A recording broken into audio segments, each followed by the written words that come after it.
Good morning, everyone, and thank you so much for making it today. We are calling this press conference for a heartbreaking reason, because we are here with bereaved parents, people who have had the worst experience possible, losing their children.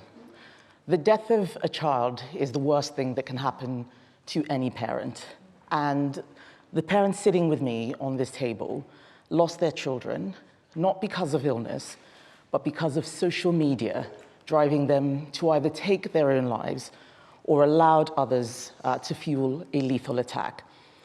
I want to create a national platform for these parents to tell their stories.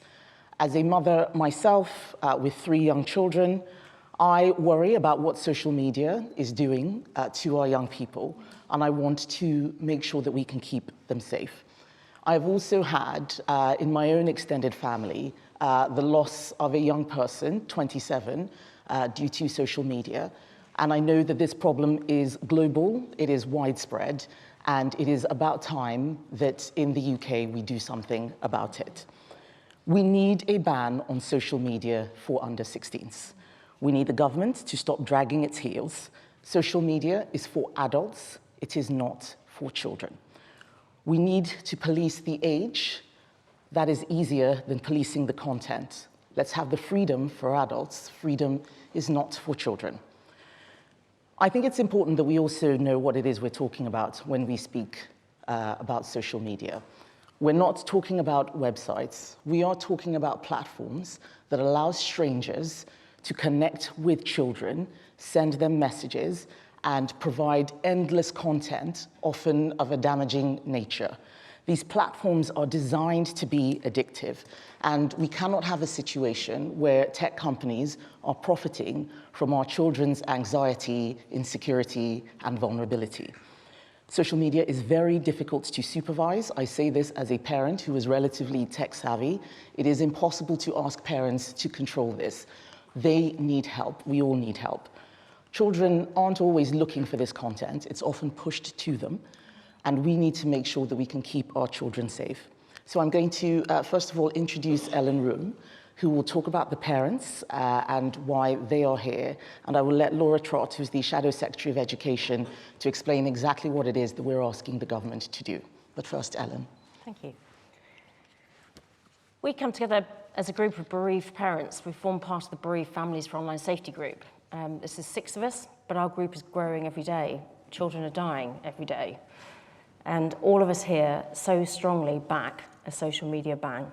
We want children off the platforms. We can't delay any longer. You have children dying, and our children, as in the photos here, are no longer here.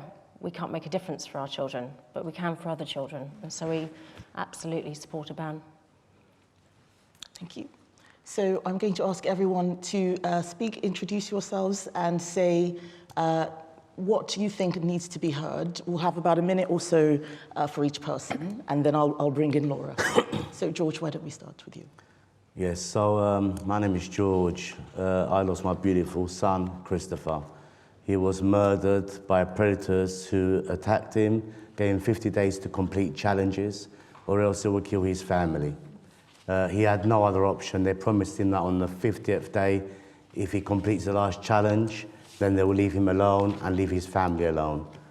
Our son, IQ of 140, brainchild of the family, and we've lost him. So if it could happen to Christopher, it could happen to anybody. It could happen to any child. And that's why we've set up our charity CCF World, so that we can go and educate other parents and children about the dangers of social media, and I think it's very important. All right.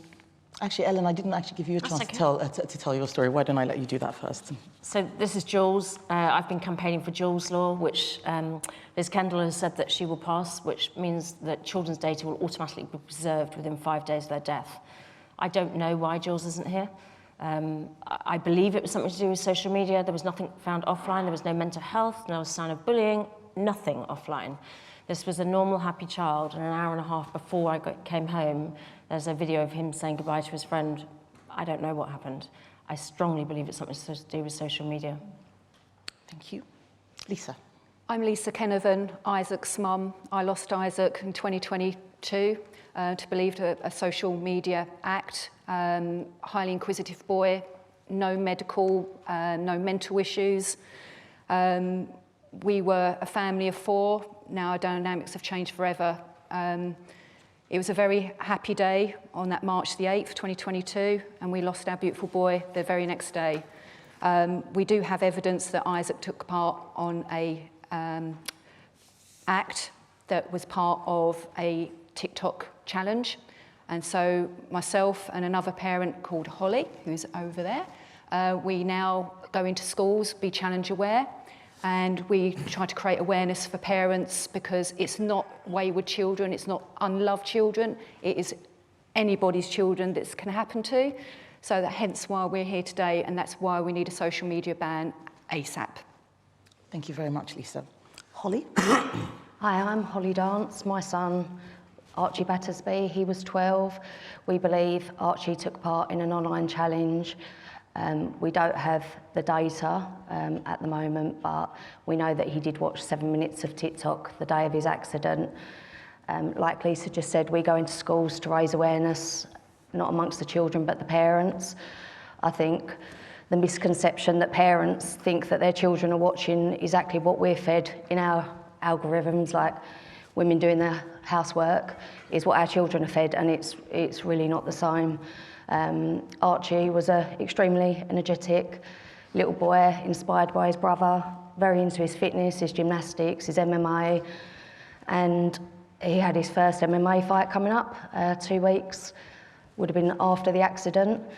He asked me to order him a night coat that day, clearly a child that intended on being here. So what happened that day, we still don't know, but I do believe it was an online challenge. Thank you very much, Holly. Mariano? Mariano Janning, father of Mia. She passed away almost 5 years ago. She didn't have any mental health problem. She was bubbly, looking forward as any child. Suddenly, we found that she was bullied, cyberbullied, and she passed away. She took her life. 4 months after, I lost my wife. And our fight, in my personal state, is my wife fight. We need changes. Unfortunately, time, we need to take time of this equation with social media. Time is detrimental, and that's why we are here. Thank you very much, Mariano. And finally, Stuart. My name's Stuart Stevens. My son was Ollie Stevens. He grew up in a happy household. He was 80% of our family. He was our entertainment. He was our joy. Things changed for him when he went into secondary school, when his mobile phone activity became stronger and stronger, and then COVID struck and children were left to their devices, and there was constant interaction with the outside world through their mobile phones. We as parents had no idea of the harms that existed on social media. And we along with many families within the country, are working to highlight the dangers of social media to young children, schools, and other parents. Unfortunately, Ollie was a very trusting child, and he got into a friendship group, which was toxic. He did not realise it was toxic. He was groomed, bullied. They were abusing him behind his back on social media. He was lured out of the house, and he was murdered by children, 13 years old. As you're aware, a lot of the families here self-harm, and I hate the word suicide because it's not suicide. They are bullied and they are groomed into positions where they will take their life because they are frightened of consequences that someone else is threatening them with. Or, as Lisa and Holly, the blackout challenge. Jules, very possibly the blackout challenge. These challenges are fed to children as a game, as fun. This is not the case. They do not understand the harms they are letting themselves into. So part of this panel, part of these amazing people, we are highlighting as much and as best as we can as grieving parents to let other parents know that social media is harmful. We've been campaigning for 5 years. We have tried to get these social media companies to engage with us, to change their ways. There should be safety by design, but it's not happening. There is too much money being made. So the only alternative we have is to ask for a ban. And this should be a complete ban for children under 16. Just ask a teacher with what they're dealing with in schools, in primary schools even, because of social media. They need to have education first before they step into that world. A lot of adults can't deal with social media, the trouble they get into. Why should it be there for children? Why should it be there for under 16s? Exactly. Can I thank you all for sharing your stories? It is incredibly brave of you to be speaking publicly like this. Thank you for sticking your heads above the parapet. I think what we're really trying to do is show the level of devastation that is being caused. There is an assumption out there that it's just happened to a few children. The numbers of bereaved families are growing every single day, and it's lots of different harms. It's cyberbullying, it's blackmail, threats, dangerous challenges, and murder, as we have seen. This is not about a moral panic. This is real, and we need to do something about it. This can happen to any child. As the parents have said, these were not children who had issues. For those parents who think, oh, this isn't going to happen to my child is fine. No child is safe. We don't know who will be harmed by this. And the worst outcome, I think Laura will speak on this in a moment, is that parents don't even have the data. They're not allowed to see exactly what went on. This is what we want to change. So I'm going to bring in Laura Trott, who's the Shadow Secretary of State, to talk more about how we can solve this issue and what we are asking the government to do. Thank you, Kemi. And I also just want to say how much I admire all the parents on this panel today, because they've taken every parent's worst nightmare and turned it into a campaign to actually help other people. Now, I really want to stress, this can happen to any parent. Any parent watching this today needs to be afraid for what their child is looking at online. And the government simply is not acting in response to these dangers to our children. They've promised a consultation, but it's not a consultation on how to do a social media ban. It's a consultation on if they should do one at all. They've said they're going to be decisive when they decide what to do. That is appalling and an insult to the many campaigners who have fought for so hard and for so long. It is clear that the government does not understand the urgency of the task which is in front of us. But we do. And we have a vote which is coming up in the House of Commons in a couple of weeks. And I know there are brave MPs on all sides of the House who are willing to step up, to defy the whip if necessary, to protect children. Because what we've heard today is that social media isn't safe. We can't make it safe. We tried to make it safe. We tried to police content. It has not worked. But what we know we can do is police age. This has worked elsewhere. It will work here. It will make a difference. It won't capture every single child. We know children get around the alcohol ban. You know, they occasionally will sneak a cigarette if they're underaged. But it will deter the majority, and that can make a difference. So I'm so grateful to the bereaved parents today. I'm so grateful that they've spoken up, because I hope for all of you, it helps you to understand just how bad this situation is, and we need to do something about it. So I do hope that all parties come together in a couple of weeks and actually vote to make a real difference, rather than another consultation that has nothing in it, which is really going to respond to the urgent situation that we're in. Thank you. Thank you very much, Laura. I'd now like to open the panel up to questions. Why don't we start with Keith Bayes from GB News?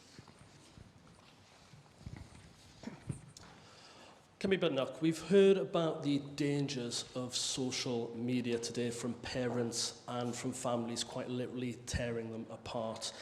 What more can you do to make social media companies engage and protect Britain's children? And if I may, a second on Lord Mandelson and Keir Starmer. The Prime Minister's performed 16 U-turns. His personal approval rating is some of the lowest we've seen in modern British political history. His man in Washington has now been arrested and questioned by police. Is it time to bring a vote of no confidence in the Prime Minister? Do you believe that, given that the Prime Minister's judgment is under serious question? Thank you. Thank you very much, Keith. So you asked about getting the social media companies to engage. I think that the tide is turning. It's very clear that they have been lobbying hard to stop this from happening. If we can show a united front, present a cross-party effort, it's quite important that this is cross-party, so they know that there's nowhere for them to turn. I think we can actually start forcing them to think about how to implement this rather than saying it's not workable. It is workable, it is possible, and we don't need mandatory digital ID. There are loads of other ways in order to create this. If we show the social media that this is where politics is going, there's no room for them to hide, lobbying certain parties and so on. I think that they will be forced to engage on the terms which the parents here have been trying to get them to do for so long. On Lord Mandelson, I think the pictures of him being arrested yesterday will be a defining moment in Keir Starmer's premiership. February 2025, Keir Starmer was, calling him, our Peter, and saying what a wonderful man he is, despite everything that he knew about Lord Mandelson. This comes back again to the Prime Minister's judgment, again and again, multiple U-turns. I'm hoping that we can get him to U-turn on his social media policy. We've got him to U-turn on a few other things. So my next mission is to get him to U-turn on the age limit for social media so we can bring this ban in for children, let adults do what they want on social media, but children, we need to bring them off it. Thank you. Lucy McDade from Sky News. Kemi Badenoch, you've made very explicit that you do want to ban social media for under 16s. But what if the evidence from places like Australia ends up suggesting that it's very difficult to enforce? Would you be open to looking at other ways of keeping young people safe online? And if I may, you're calling for greater transparency over the appointment of Peter Mandelson to US Ambassador. How would you make sure that you wouldn't make the exact same mistake that you've accused Keir Starmer of making? Okay, thank you. So if the ban on social media is difficult to enforce, that's not a reason not to have the ban. We need to improve enforcement. We've tried other things, like the Online Safety Act, where we were trying to control content, and that hasn't worked. I think that it is important to consider the evidence, but we should also start it here and consider the evidence here and then adapt and adjust to that. Many people will say that, well, children will get around it, so there's no point trying to enforce a ban. This is a weak excuse. We don't say that children should be able to buy cigarettes because some of them will be able to get around it. We don't say children should be able to go into nightclubs because some of them will get fake IDs. We need to stop looking for excuses not to do it and actually just get on and do it. I don't know if any of the other parents want to come in on that point, but you asked on the second point, how would I make sure that this wouldn't happen? It would be by looking at the character of people who we employ. People who've been sacked twice should not be brought in, but should not be brought back into government. This isn't rocket science. Of course, there will be people who make mistakes. I'm not saying that people don't make mistakes, but the Prime Minister's judgment was deeply flawed, and a lot of people said so at the time, by bringing in someone who had already been sacked twice in government over ethics issues. I'm not going to be bringing people in who've been sacked twice over ethics issues, and that's how I will avoid that. But on the enforcement point, do any of the other parents, or do any of the parents on the panel want to say anything? Well, George? I would like to say something, if that's okay. It's to the question, the platforms, the CEOs of these companies, Instagram, TikTok, Facebook, all of them, they need to find the way that they have to restructure how it's going to work in the UK. Because it's quite obvious that they've structured a way in Australia, which seems to be going okay. Like Kem just said it, we can't solve the whole world. We can't fix everyone to follow the rules, but at least if we can minimize, then it will be less lives lost, just like these children that are here. Thank you, George. That's exactly the point. I want to say as well, I think now it's about the people who represent us as citizens to stand up to these companies. They have the funds, they have the technology, they just need to change the business model and take care of what they are doing. And it's government, I don't know if it's this one, the next one, the last one, who need to stand up for the safeguarding of the young people. That's a duty of care that need to be put in place again. I don't care, they are companies. I think the point you've made about duty of care is important. We have to look after children. The Conservative Party is becoming more focused under my leadership on protecting childhood. It is something that Laura and I have talked about. I think there has been too much of a libertarian view that just let everybody do what they want to do, live and let live. We need to protect childhood, whether it's on social media, whether it's puberty blocker trials, allowing children to make decisions that are harmful to them because we're too scared of looking tough or too scared of being firm is a dereliction of duty. We do have a duty of care, and it's about time that politicians actually start talking about that, talking about family again, rather than pretending that it's not anybody's business. It is our business, and we need to do more of that. Thank you.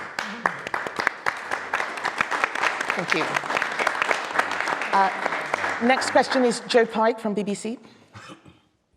Joe Pike, BBC News. Firstly, thank you to all of the parents on stage for sharing your very moving, powerful stories. A couple of questions, Kemi Badenoch, about what is happening in politics today. Firstly, will you back the Liberal Democrats' parliamentary push for documents to be released related to Andrew Mountbatten Windsor's time as trade envoy? Also, you've made comments this morning and yesterday regarding Keir Starmer and Lord Mandelson. What do you say to critics who might argue this is a classic knee-jerk bit of opposition, considering the alleged offences that Mandelson was arrested over yesterday weren't known about by anybody just a matter of weeks ago? So thank you. So on the point about supporting the Liberal Democrats' request for documents to be released, I don't think there's actually going to be a vote. I don't think anyone disagrees with them. I think it's also interesting that the Liberal Democrats have a debate later where they want to bring in a bill to provide different age verification for different social media. I think that there's a lot of messing around that's happening. There is already an amendment for a live bill. It's important that we get all parties to work together rather than everybody trying to own the win. This is not about owning the win. This is really about getting this issue sorted. That's why, I'm not bringing out loads of, conservative banners and so on. This really has to be a cross-party issue, or it will not get done. On the point about critics saying that, I'm just opposing for opposing's sake, my job is to hold the Prime Minister to account. My job is not to say, well done, Keir, keep going. I'm not his cheerleader. I'm the person who's supposed to point out where the government is going wrong and say that they need to do something about that. And yes, you're right, Lord Mandelson is arrested for things which happened before Keir Starmer was in government. I'm calling for the release of the decisions that he made while he was in government. Keir Starmer doesn't want to release those. And, everyone's talking about Andrew Mountbatten Windsor. The King has said that the law needs to run its course. Justice will be served there, I'm very sure. But Parliament is supposed to be holding this government to account. Instead, they're doing everything they can, say, look over there, let's look at Prince Andrew, let's not look at Keir Starmer. I'm not going to get distracted by that. I can see what the government is doing, and it's a shame that the Liberal Democrats are helping them. We all need to make sure that the vote we had just a few weeks ago to release the first tranche of documents actually happens. We haven't seen those first documents yet, and now we're having another vote on a second batch of documents. Fine, but let us not get distracted. The Prime Minister has very serious questions to answer. He sacked the Cabinet Secretary who was overseeing the release of those documents. No one knows why, and we must not forget that. My job is to hold the Prime Minister to account, and I will not be distracted from doing that job. Thank you. Daisy Eastlake from The Times. Thank you. Can I ask first the parents on the panel, do you think Labour's been too weak on introducing a social media ban? Starmer's previously cited his own children benefiting from social media as a reason why he's reluctant to introduce one. What are your reflections on that? And one for you, Kemi Badenoch. In your student loan policy, you've proposed reducing interest rates in future, but will the Conservatives look to do anything to retrospectively address the interest that has already been added to the loans for Plan 2 graduates, such as a one-off interest forgiveness like we've seen in Canada and Australia? Thank you. So I'm going to let Ellen come in on her views about the government. And as Laura is the Shadow Education Secretary, I will allow her to talk more about the student loans policy. People, especially Martin Lewis, have probably heard enough from me. So, Ellen, yes. I think I speak on behalf of all the parents here. We absolutely think the government is too weak. You know, we can't make a difference for our children. They're no longer here, but we can make a difference for the other children. And we spend our time campaigning to say, please, please protect some other children, because not one of us wants another parent to be in our position. And there is nowhere else where there's a product that is harming a child that we wouldn't remove that product, fix it, and give it back. And I'll tell you what, if you took it off the social media companies and said, you find the solution, you fix it, just as if it was any other product, and hand it back to the children, if they can make it safe, then I think we should do that. And I think all of us wholeheartedly agree that it is not safe, and you're going to end up with more parents in our position. Right, thank you, Lisa. Yeah, I'd just like to say as well, this isn't political. This needs to be a cross-party, and no way should our children be the pawns of this. Children are dying every day. It's a crisis, it's global, and it has to stop now. So everyone needs to come together. These platforms need to, if it's not fit for purpose, it shouldn't be here. And any child under 16 can't deal with social media. It's proven. The frontal cortex doesn't fully develop till around about 25. We find it difficult enough being on social media. How the hell are these kids coping with it? So we need it all together. Does anyone else want to come in? Yeah, can I just... Also, it's okay to blame other people for everything that's going on, but I think these companies have become too powerful. I think globally, governments are scared of the power they wield and the amount of money they wield. But you have to remember, they are making that money off of data everyone in this room creates, every child creates. That needs questioning. How have they got that power in the first place? I mean, I believe we dropped the ball back in 2000 when Bill Clinton passed Section 230, which allowed these companies to act with complete and utter impunity. That's where it went wrong. We are now catching up. AI is on our doorstep. Would you give a 6-year-old AI? I cannot take a 6-year-old into an 18 movie at the cinema without someone asking a question. Why would you give them AI? And just on that point, let's keep AI out of primary schools. They do not to be there. Mobile phones do not need to be in primary schools, so let's please try and work on that. Yes, we're trying on that too. It's also important to say, if this was any other product that was killing children, it will be withdrawn from the market immediately. We absolutely need to have the same principle here. Just on student loans, it wouldn't be retrospective, but we would ensure in the future the interest rate was inflation only. Labour's made the situation worse, we would try and make it better. Thank you. Can I just say that Australia said it and did it. The UK, we're still talking about it. Every single second we lose in a child's life, and we're getting nowhere. That's why we're here today. Thank you so much, Kemi, for bringing us here today. Thank you for arranging all of this. This is amazing. We want changes. We want to save other children's lives, period. That's it. Thank you. That's all we've got to say. Thank you, George. Can I just add one more thing, really sorry. The parents I'm sat with have no idea what happened to their child.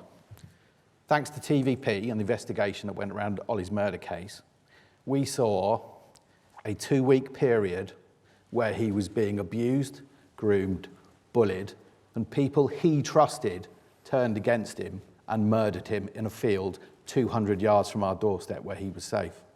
So this can happen to anyone, anywhere. We have no power how these people get to your child. Just think of this as a scenario. If a child is in a playground, 2 strangers walk up to him, there are people around that child that question who those people are, action will be taken. On a mobile phone, there's 100,000 people around that child and nobody's doing anything. And can I just say, I think that something that we get across, Lisa and I get across to the schools, is when you hand your child a mobile phone, you allow a billion strangers into your child's bedroom. I think it's such a critical point. There is so much that is beyond the scope of what we're discussing today. Mobile phones, smartphones in schools, even things like EdTech and AI. This is just the beginning of what I believe is a counter-revolution about what is going on online. We've had plenty of time now to look at things and study. This should be the beginning of a much wider debate, but the most urgent thing is getting children off social media. I've still got a few questions from the media. Genevieve Hall-Allen, please. Hi. Firstly, thank you so much to the parents who've come to speak to us and shared your really powerful testimonies with us. First of all, to Kemi, something really interesting has been raised here. I mean, if tech companies, which are really powerful and really wealthy, indicate that they don't want to play ball on a social media ban, what are you going to prioritize? Are you going to prioritize getting this ban over the line or relationships with these big firms? And secondly, to the parents and also to you guys, schools use iPads, give children iPads in schools for learning, for homework, things like that. And increasingly AI is going to be a topic, whether it should be introduced in the classroom and how children should use it. Do you think this needs to stop? Do schools need to get a grip on this and actually say, no, we're not going to be giving iPads to kids. We're going to take a stronger line on this. Thank you. Genevieve, thank you. So you asked, what would I prioritize? The ban or relationship with the tech companies. I don't have a relationship with the tech companies. I don't know them. And I have 3 children. I'm not prioritizing tech companies over my kids or anyone else's. That's just that's just a fact of life. I can see how tough it is for me, an adult, to stop being on social media, because there's always one more thing, whether it's on Twitter or doom scrolling on Instagram late at night, someone sends you a funny meme, and you don't just look at that thing. There's something else that's coming, and before you know it, you're drawn into this world. And it's not just social media. It's even things like YouTube, which I've taken off my my TV because my children just kept watching all sorts of weird junk. I think that there's some things that parents can do, but parents cannot do everything. The tech companies are run by people who don't let their children use these things. That is one of the most powerful anecdotes. They know the dangers. They don't give this to their kids. Why should it be our children whose data they're using to make money? If we all stand firm and stand together, they will change. On tech in schools, I think my answer would be yes, more broadly, but Laura can speak more specifically on that. Yeah, we've got a wider package of measures. We've laid down a number of amendments to the schools bill, which largely the government have completely rejected. They've included stopping the reception baseline assessment being done on the iPad, which is something which has come in recent years. We wanted to stop exams going online to normalise screen use throughout the day. We wanted to make homework optional screen-free, because again, if you think about it, children are too often being on screens all day and then at home in the evening as well. And it's really hard for parents to police that use, to find out what they're actually looking at when they're doing this. So this is part of a wider look that we're having about technology and young people to work out what is actually helpful and what isn't. And I think the reflexive use of technology when we don't know it's being useful for children is the wrong way to go, and we are trying to push the government on that. Thank you. Martin Beckford, Daily Mail. Thank you. Could I just ask whether your proposed ban will be on specific platforms? Because one of the parents mentioned AI chatbots, which wouldn't be classed as social media, and there's other things like Roblox, which is being accused of being used by paedophiles, but that's not social media either. And would you include WhatsApp in the ban? Thank you. So I don't define WhatsApp as social media, because the definition I gave earlier, the ability for strangers to connect with your children and for it to push algorithmic-driven content, where there's yet another thing that you're seeing, whether it's words, text, video. That's how I define social media. WhatsApp, for me, is not that much different from text messages. So that's not what we're talking about. I think Roblox is a very interesting example, because it doesn't call itself social media. I recently allowed my 9-year-old son to get Roblox. I am now fighting to get him off it. And one of the things that I had to close down was chats coming in, which I didn't realize were part of Roblox. And there's still ways, despite me shutting it down, the chats still keep appearing. And he now knows that this is a problem. So right now he has been banned from Roblox. Not thanking me for it, but I think that the definition of social media has to be about what it is doing rather than the name of the company. And if we define what it is doing, then we'll be able to capture exactly the platforms that are causing the problem. So thank you. And the final question is from Noah Hoffman of The Sun.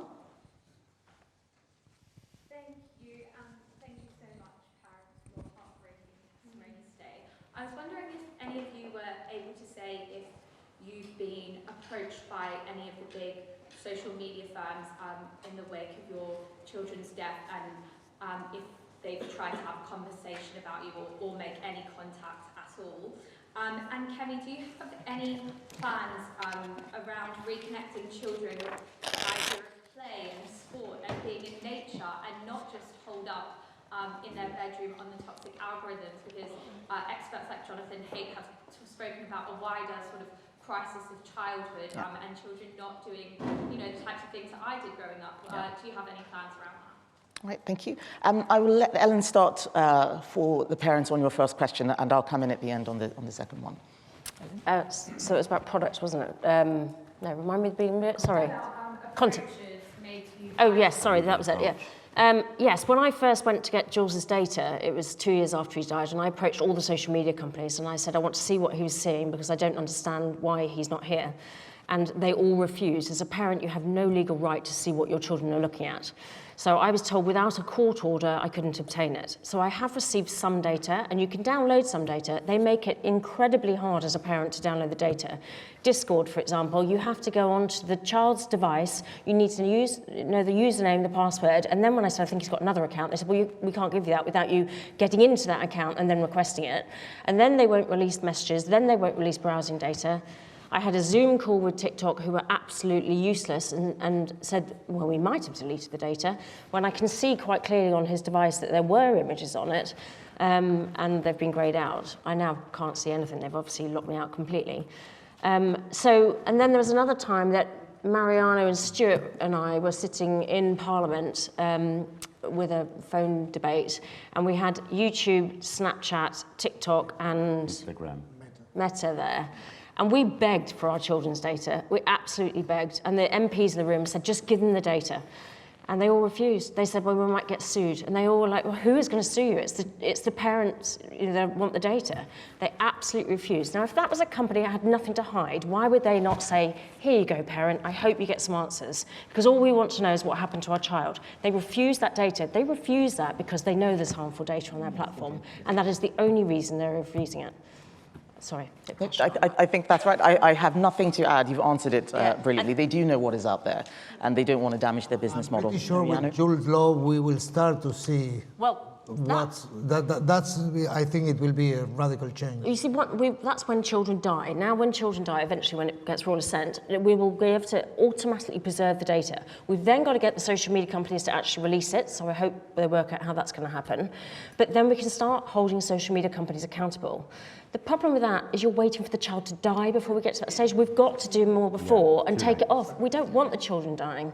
But that is a solution to hold the social media companies accountable when we can prove what they're actually seeing. The reality as well, the children are the biggest customers. That's why they keep hanging on. You know, it's profit over lives. And we've said that saying from day one. So it's time for action now. We can't keep going on and more children dying. It's just absurd, it's obscene, it's insulting for all these parents here. That the more we act, nothing's happening. But now, hopefully, Kemi's going to get this across the line. You mentioned earlier on, who was it that mentioned Roblox? Oh, yeah. Yes. Vile. Yeah, so I need to make it very clear. Roblox is the most dangerous game to be played by any human being, let alone a child. And second comes Fortnite and Minecraft. I'm sorry, but I have to say that. So kids should not be on it at all under any circumstances. And and that's where it does feed in from these games that children sit there playing online with people they don't know. Just like you wouldn't speak to a stranger in the street, why should you be speaking to a stranger while you're playing an online game? But what do children know? Their brains are like sponges. They have got no idea what's going on, and they absorb everything that comes their way. And then this is what happens. And it's very sad, but let's hope that we could make changes, at least as from now on. Thank you, George. And just to conclude this session on Noah's other question about encouraging more play, engaging with nature, this is what we would like to see. However, I don't think that this is the kind of thing that government should start getting too involved in. Government cannot do everything. I'm somebody who believes in limited government. Let government do what it can do. Government needs to tackle the tech companies. It's too much for, it's way too much for parents. What I don't want to see is the government mandated play schemes of how many hours you need to spend in the playground, like they did with the toothbrushing thing with teachers. I think that that's far too much. What I want to see is us starting from first principles. We saw what happened with the Online Safety Act, all sorts of rules and things, impossible to do. Let's start principles first. Freedom, we believe in freedom for adults. Let us protect children. Children should not be there for profit for companies that have become so big, they seem to be beyond regulation and are able to influence and lobby in ways that we haven't seen before. We should not put profit over the lives of children. I do not want to see any more children dying because they've been on social media. We can do this, and I'm really grateful to all of the parents and all of you who've come in to listen to them for fighting so hard, because I know, as you said, you're no longer fighting for your children, but you're fighting for the children of everyone else, and we are all very grateful for what you're doing. Thank you so much, everybody.